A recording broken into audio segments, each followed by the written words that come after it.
Sa gitna ng pagyanig, nanatiling matatag ang ating pananampalataya.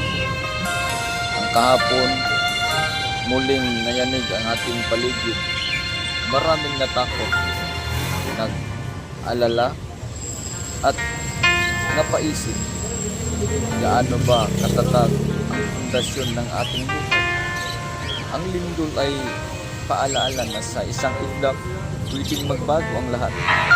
Pero sa bawat pagdinig, may natutuklasan tayong bago.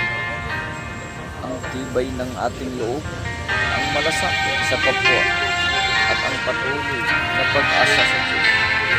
Hindi man natin hawak ang mga pangyayari, hawak natin ang ating tingin. Sa halip na panghinaan ng loob, piliin natin magpasalamat dahil sa ligtas pa rin tayo. Dahil sa may pagkakataon pa tayong magmahal, magpatawad, at tumulong sa iba. Ang lindol ay maaaring gumanig sa lupa, pero huwag natin hayaan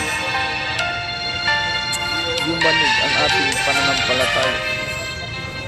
Manatili tayong matatag, magkaisa, at magtiwala sa bawat pagdinig. May layunin ang Diyos. Bawat lindol ay paalaala na siya ang lamang ang tunay na matibay na sandigan, ang bato na hindi kailan mabubuwal.